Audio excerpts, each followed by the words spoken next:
ಆತ್ಮೀಯ ವಿದ್ಯಾರ್ಥಿಗಳೇ, welcome to Devaraj Aragadi YouTube classes. ವಿದ್ಯಾರ್ಥಿಗಳೇ, ಇವತ್ತಿನ ಕ್ಲಾಸಲ್ಲಿ ನಾನು ವರ್ಗ ಸಮೀಕರಣಗಳು, ಕ್ವಾಡ್ರಾಟಿಕ್ ಇಕ್ವೇಷನ್ಸ್, ಈ ಪಾಠದ ಮೇಲೆ ಕೇಳಿರ್ತಕ್ಕಂಥ ಎರಡು ಪ್ರಶ್ನೆಗಳು ಬೋರ್ಡ್ ಮೇಲೆ ರೆಡಿ ಇದ್ದಾವೆ. ಒಂದು ಪ್ರಶ್ನೆ ಜುಲೈ 2024-25 ಪರೀಕ್ಷೆ 3 exam 3. So one more question is 24-25 exam 2. Okay, yes, ವರ್ಗ ಸಮೀಕರಣ ಪಾಠದ ಹೆಸರು ವರ್ಗ ಸಮೀಕರಣ. ಈ ಥರ ಒಂದು ಕ್ವಶನ್ನು 100% ಎಕ್ಸಾಮಲ್ಲಿ ಇದ್ದೇ ಇರುತ್ತೆ. ಈ ಥರ ಪ್ರಶ್ನೆ ಕೊಟ್ಟಾಗ ನಾವೇನು ಮಾಡಬೇಕು, ಯಾವ ರೀತಿಯಾಗಿ ಬಿಡಿಸ್ಬೇಕು ಅನ್ನೋದನ್ನು ಇವತ್ತಿನ ಕ್ಲಾಸಲ್ಲಿ ನಾವು ಸ್ಟಡಿ ಮಾಡೋಣ. Okay, yes, quadratic equations. ವಿದ್ಯಾರ್ಥಿಗಳೇ ನೋಡಿ, ಪ್ರಶ್ನೆ ಇಲ್ಲಿ ಕ್ವಶನ್ ನಂಬರ್ 1 ಇದೆ, this is question number 2. Okay, ಪ್ರಶ್ನೆ 1 ಏನಿದೆ ಅಂತಂದ್ರೆ ಜುಲೈ 2024 ಕೇಳಿದ್ದಾರೆ, ಎಕ್ಸಾಮ್ 3. x² + 10x + 21 = 0 ಈ ವರ್ಗ ಸಮೀಕರಣದ ಮೂಲಗಳನ್ನು ಕಂಡುಹಿಡಿಯಿರಿ.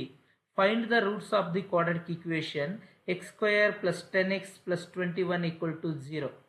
ಎಸ್, ಈ ಥರ ಪ್ರಶ್ನೆ ಕೊಟ್ಟಾಗ ನಾವು ಏನು ಮಾಡಬೇಕಂದ್ರೆ ತುಂಬ ಸಿಂಪಲ್ ಪರಿಹಾರ. ಓಕೆ, ಸೊಲ್ಯೂಷನ್ ಏನು ಕೊಟ್ಟಿದ್ದಾರೆ ಇನ್ನೊಂದ್ಸಲ ಬರ್ಕೊಳ್ಳೋಣ. x² + 10x + 21 = 0. ಎಸ್, ಈಗ ಇಲ್ಲಿದೆಯಲ್ವಾ, ಮೊದಲ ಪದ ಮತ್ತು ಕೊನೆಯ ಪದನ ಮಲ್ಟಿಪ್ಲಿಕೇಶನ್ ಮಾಡಬೇಕು, ಗುಣಿಸ್ಬೇಕು. 21 ಇಲ್ಲಿ ಏನಿಲ್ಲ ಅಂದರೆ ಒಂದಿರುತ್ತೆ, 21 1 21 1 21. ಸೊ x² ಇದೆ, x². ಫಸ್ಟ್ ಸ್ಟೆಪ್ಪು ನಾವು ಮೊದಲ ಪದ ಕೊನೆಯ ಪದವನ್ನು ಗುಣಿಸ್ಬೇಕು, ಮಲ್ಟಿಪ್ಲಿಕೇಶನ್. ಎಸ್, ಗುಣಾಕಾರ ಮಾಡಬೇಕು. ಆಮೇಲೆ ಇದನ್ನು 2 ಭಾಗ ಮಾಡಬೇಕು. ಇಲ್ಲೊಂದು ನಂಬರ್ ಬರಿಬೇಕು, ಇಲ್ಲೊಂದು ನಂಬರ್ ಬರಿಬೇಕು. ಅವೆರಡನ್ನು ಗುಣಾಕಾರ ಮಾಡಿದ್ರೆ 21 ಬರಬೇಕು. If you multiply these 2 numbers we need to get 21.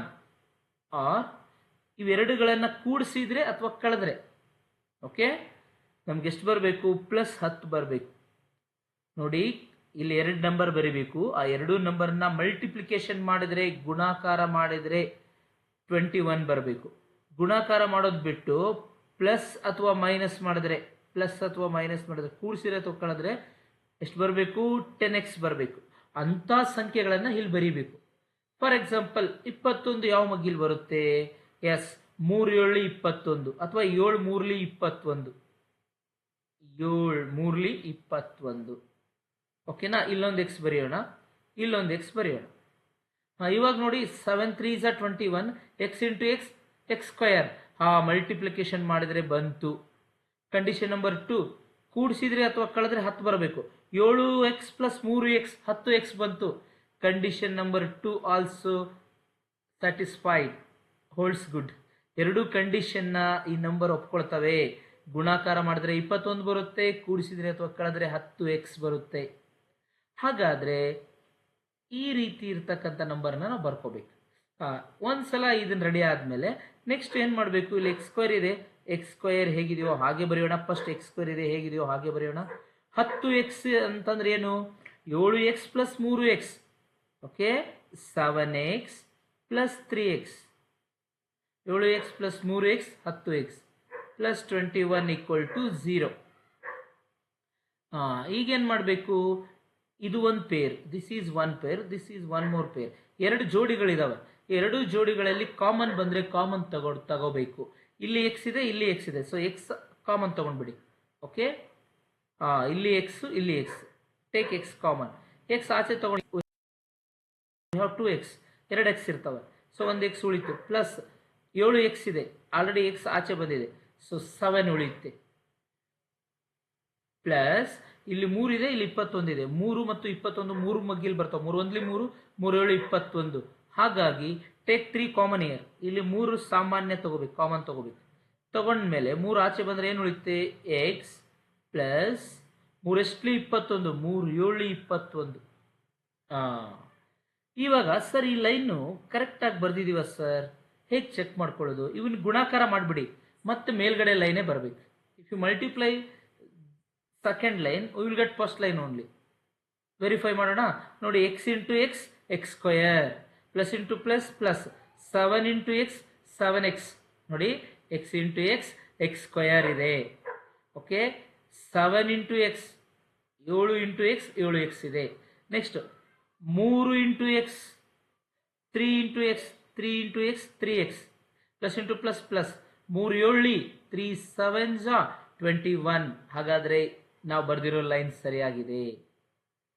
ಆನಂತರ ಏನು ಮಾಡಬೇಕು? What next? ನೆಕ್ಸ್ಟ್ ನಾವು ಏನು ಮಾಡಬೇಕಂತಂದರೆ ತುಂಬ ಸಿಂಪಲ್ ಇದೆ. ನೆಕ್ಸ್ಟು ನಮ್ಮದು ವರ್ಕು ತುಂಬ ಸಿಂಪಲ್ ಇದೆ. ನೆಕ್ಸ್ಟ್ ನಾವು ಏನು ಮಾಡಬೇಕಂತಂದರೆ ಇಲ್ಲಿ ಎಕ್ಸ್ ಪ್ಲಸ್ 7 ಇದೆ, ಇಲ್ಲಿ ಎಕ್ಸ್ ಪ್ಲಸ್ 7 ಇದೆ. So take x plus 7 common. X plus 7 2 ಸಲ ಇದೆ. ಸೊ ಎಕ್ಸ್ ಪ್ಲಸ್ 7ನ ಕಾಮನ್ ತೊಗೊಂಡ್ಬಿಡೋಣ. ಒಂದು ಸಲ ಎಕ್ಸ್ ಪ್ಲಸ್ 7 ಕಾಮನ್ ತೊಗೊಂಡಾಗ ಏನು ಉಳಿತು? ಎಕ್ಸ್ ಪ್ಲಸ್ 3 ಉಳಿತು. ಎಕ್ಸ್ ಪ್ಲಸ್ 3 ನೋಡಿ, ಇಲ್ಲಿ ಎಕ್ಸ್ ಪ್ಲಸ್ 7, ಇಲ್ಲಿ X plus 7. So x plus 7 ಆಚೆ ತೊಗೊಂಡ್ಬಿಡೋಣ. ತೊಗೊಂಡ್ಮೇಲೆ ಏನು ಉಳಿತು? ಇಲ್ಲಿ ಒಂದು ಎಕ್ಸ್ ಉಳಿತು, ಎಕ್ಸ್ ಬರೆಯೋಣ. ಪ್ಲಸ್ 3 ಉಳಿತು, ಬರೆದ್ಬಿಡೋಣ. ಈ ಎಕ್ಸ್ ಪ್ಲಸ್ 7 ಆಚೆ ಬಂದ್ಬಿಟ್ಟಿದೆ. ಆ ನಂತರ ಏನಾಗುತ್ತೆ? Both are equal to 0. X plus 7 into x plus 3 equal to 0. ಇದು ಏನು ನಮ್ಗೆ ತೋರಿಸುತ್ತೆ ಅಂತಂದರೆ ಇವುಗಳ ಗುಣಲಬ್ಧ ಈಕ್ವಲ್ ಟು 0ಕ್ಕೆ ಸಮನಾಗಿದೆ ಅಂತ ತೋರಿಸುತ್ತೆ. ಸೊ ಇದನ್ನೇ ನಾವೇನಂತ ಬರಿಬೋದು? It indicates that x plus 7 equal to 0 or ಅಥವಾ x plus 3 equal to 0. Yes, ಇವಾಗ ತುಂಬ simple. Therefore x equal to plus 7 left side ಬಂದರೆ, ರೈಟ್ ಸೈಡ್ ಬಂದರೆ, ಆಲ್ರೆಡಿ ಪ್ಲಸ್ 7 ಎಡಭಾಗದಲ್ಲಿದೆ, ಎಡಭಾಗ. ಇದು ಬಲಭಾಗಕ್ಕೆ ಬಂದರೆ -7 ಆಗುತ್ತೆ.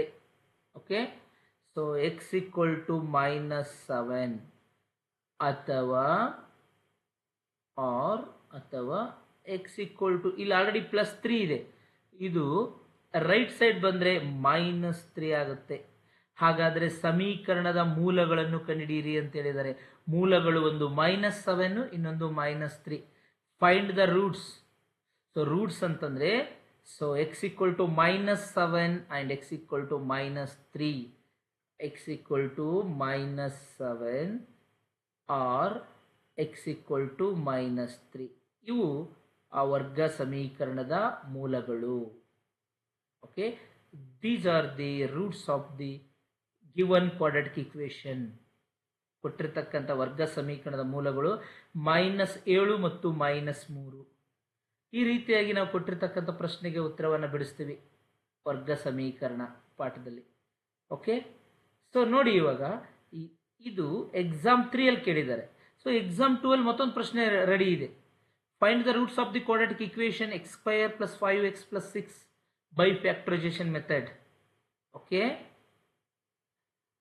ಏನು ಕೊಟ್ಟಿದ್ದಾರೆ ಅಂತಂದರೆ x² + 5x + 6 = 0. ವರ್ಗ ಸಮೀಕರಣ ಅಂದರೆ =0 ಬರುತ್ತೆ. ವರ್ಗ ಇನ್ನೊಂದು ಪೊಲಿನೋಮಿಯಲ್ ಅಂತ ಬರುತ್ತೆ, ವರ್ಗ ಬಹುಪದೋಕ್ತಿ, ಅಲ್ಲಿ =0 ಇರಲ್ಲ. ಸೊ ಅಲ್ಲಿ ಶೂನ್ಯತೆಗಳು ಕಂಡಿಡಿ ಅಂತಾರೆ, ಇಲ್ಲಿ ಮೂಲಗಳನ್ನು ಕಂಡಿಡಿ ಅಂತಾರೆ. ಈ ಲೆಕ್ಕ ಕಲ್ತ್ರೆ ಇಂಡೈರೆಕ್ಟ್ ಆಗಿ ನೀವು ಪಾಲಿನೋಮಿಯಲ್ಸ್ ಬಹುಪದೋಕ್ತಿಗಳು ಪಾಠ ಕಲ್ತಂಗೆ. ಓಕೆ, ಅದಕ್ಕೆ ಅದನ್ನು ನೀಟಾಗಿ ಅಬ್ಸರ್ವೇಷನ್ ಮಾಡಿ. ಅದು ಆನ್ಯುವಲ್ ಎಕ್ಸಾಮ್ ಕ್ವಶನ್ ಪೇಪರ್ ಬಿಡಿಸ್ತಾ ಇದ್ದೀನಿ. ಈ ಪ್ರಶ್ನೆ ಮಾಡೋದ್ರಿಂದ, ಈ ಪ್ರಶ್ನೆನ ನೀವು ಬಿಡಿಸೋದ್ರಿಂದ ಇಂಡೈರೆಕ್ಟ್ ಆಗಿ 2 ಪಾಠ ಕಲ್ತಂಗೆ. ಒಂದು ವರ್ಗ ಸಮೀಕರಣಗಳು, ಇನ್ನೊಂದು ಬಹುಪದೋಕ್ತಿಗಳು ಪಾಲಿನೋಮಿಯಲ್ಸ್. ಆ ಪಾಠದಲ್ಲೂ ಒಂದು ಪ್ರಶ್ನೆ ಬರುತ್ತೆ. ಏನು ಬರುತ್ತೆ ಅಂತ ಕೇಳಿದ್ರೆ, ಶೂನ್ಯತೆಗಳನ್ನು ಕಂಡುಹಿಡಿಯಿರಿ. ಇಲ್ಲಿ =0 ಇದೆ, ಅಲ್ಲಿ =0 ಬರಲ್ಲ, ಬರೀ ಇಷ್ಟು ಹಿಂಗೆ ಕೇಳ್ತಾರೆ. ಇಲ್ಲಿ ಕಾಣುತ್ತೆ ನೋಡಿ, ಅದನ್ನ ಹೆಂಗೆ ಕೊಡ್ತಾರೆ ಅಂದರೆ x² + 5x + 6 ಅಂತ ಕೊಟ್ಬಿಡ್ತಾರೆ. ಅಲ್ಲಿ =0 ಇರಲ್ಲ. ಓಕೆನಾ, ಇಷ್ಟೇ ಇರುತ್ತೆ. ಕಂಡುಹಿಡಿಯಿರಿ ಅಂತಾರೆ. ಸೊ ಎರಡಕ್ಕೂ ಒಂದೇ ರೀತಿಯಾಗಿ ಬಿಡಿಸೋದು ನೋಡಿ. ಹಾಗಾದರೆ ಹೇಗೆ ಬಿಡಿಸೋದು ಇದನ್ನು? x² + 5x + 6 = 0. ಈ ವರ್ಗ ಸಮೀಕರಣದ ಮೂಲಗಳನ್ನು ಅಪವರ್ತಿಸುವ ವಿಧಾನದಿಂದ ಕಂಡುಹಿಡಿಯಿರಿ. ಸೊಲ್ಯೂಷನ್ ಏನು ಕೊಟ್ಟಿದ್ದಾರೆ ಇನ್ನೊಂದ್ಸಲ ಬರ್ಕೊಳ್ಳೋಣ. x² + 5x + 6 = 0. ಎಸ್, ಇದನ್ನು ಹೇಗೆ ಸಾಲ್ವ್ ಮಾಡೋದು? ಸೇಮ್, ಮೊದಲ ಪದ ಕೊನೆಯ ಪದವನ್ನು ಗುಣಿಸ್ಬೇಕು. 6 × x² 6x². ಇದನ್ನ 2 ಭಾಗ ಮಾಡ್ಬೇಕು. ಆವಾಗಲೇ ಮಾಡಿದ್ವಲ್ಲ, ಇಲ್ಲಿ 21 ಇತ್ತು, 3 7 21, 7 3 21. ಹಾಗೆ ಇಲ್ಲಿ 2 ಭಾಗ ಮಾಡಬೇಕು. ಸೇಮ್ ಕಂಡೀಷನ್, ಅವೆರಡನ್ನು ಸಂಖ್ಯೆಗಳನ್ನ ಗುಣಾಕಾರ ಮಾಡಿದ್ರೆ 6 ಬರಬೇಕು. ಸೆಕೆಂಡ್ ಕಂಡೀಷನ್, ಕೂಡಿಸಿದ್ರೆ ಅಥವಾ ಕಳೆದ್ರೆ 5x ಬರಬೇಕು. ಓಕೆನಾ? ಅಂತ ನಂಬರ್ನ ನಾವು ತಗೋಬೇಕು. ಫಾರ್ ಎಕ್ಸಾಂಪಲ್ 2 3 6 ನೋಡಿ. ಇವಾಗ 2 3 6, 2 ಇಂಟು 3, 2x, ಇಲ್ಲಿ x ಬರೆಯೋಣ, ಇಲ್ಲಿ x ಬರೆಯೋಣ. 2 3 6, x into x, x square. 2x plus 3x 5x. ನೋಡಿ, ಎರಡೂ ಕಂಡೀಷನ್ ಒಪ್ಕೊಳ್ತಾರೆ ಇವರು. 2 3 6, x into x, x square. Okay, so ಇಂಥ ನಂಬರ್ನ ಬರಿಬೇಕು. ಇವಾಗ ಇಲ್ಲಿ x ಸ್ಕ್ವೇರ್ ಇದೆ, ಸೊ x ಸ್ಕ್ವೇರ್ ಹಾಗೆ ಬರೆಯೋಣ. ನೆಕ್ಸ್ಟು 5x ಇದೆ. 5x ಅಂತಂದರೆ ಏನರ್ಥ? S, 2x plus 3x, 5x ಅಂತಂದರೆ 2x plus 3x, 2x plus 3x 5x plus 6 ಹೇಗಿದೆಯೋ ಹಾಗೆ ಬರೀರಿ, ಈಕ್ವಲ್ ಟು 0. ನೆಕ್ಸ್ಟು ಸೇಮ್, ಇಲ್ಲಿ x ಇದೆ, ಇಲ್ಲಿ x ಇದೆ, ಕಾಮನ್ ತೆಗೆದುಬಿಡೋಣ. ಟೇಕ್ ಕಾಮನ್ ಇಯರ್, ಸಾಮಾನ್ಯ ತೆಗೆದುಬಿಡಿ. ಇಲ್ಲಿ x ಇದೆ, ಇಲ್ಲಿ x, ಇದು ಒಂದು ಜೋಡಿ. This is one more pair, 2 ಜೋಡಿ ಇದಾವೆ. ಇಲ್ಲಿ x ಆಚೆ ತಗೊಂಡ್ಬಿಡಿ. x ಇಲ್ಲಿ ಆಚೆ ತಗೊಂಡ್ರೆ 2x, x ಸ್ಕ್ವಯರ್ ಇದೆ, 1x ಉಳಿತು, ಪ್ಲಸ್ 2 ಬರುತ್ತೆ. ಓಕೆ, x ಆಲ್ರೆಡಿ ಆಚೆ ಬಂದ್ಬಿಟ್ಟಿದೆ. ನೆಕ್ಸ್ಟ್ ಇಲ್ಲಿ ಪ್ಲಸ್ 3 ಕಾಮನ್ ತೆಗಿಬೇಕು. ಯಾಕೆ? 3 ಮಗ್ಗಿಲ್ 3 ಇದೆ, 3 ಮಗ್ಗಿಲ್ 6 ಇದೆ. 3 1 3, 3 2 6. ಓಕೆ, ಈ ಬಾಕ್ಸಲ್ಲಿ x ಪ್ಲಸ್ 2 ಬಂದರೆ ಈ ಬಾಕ್ಸಲ್ಲೂ x ಪ್ಲಸ್ 2ನೇ ಬರುತ್ತೆ. ಬಂದಿಲ್ಲ ಅಂದರೆ ನೀವು ಲೆಕ್ಕ ತಪ್ಪು ಮಾಡಿದ್ದೀರಿ ಅಂತ ಅರ್ಥ.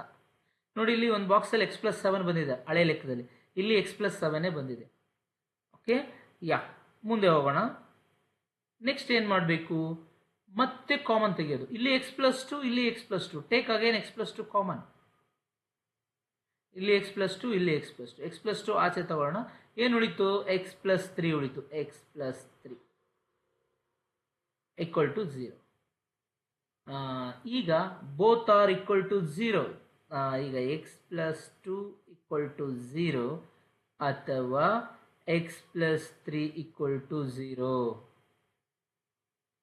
Next, therefore x equal to plus 2 right side ಬಂದರೆ -2 ಅಥವಾ x equal to plus 3 left ಬಂದರೆ, ಆಲ್ರೆಡಿ ಲೆಫ್ಟ್ ಇದೆ, ರೈಟ್ ಬಂದರೆ -3.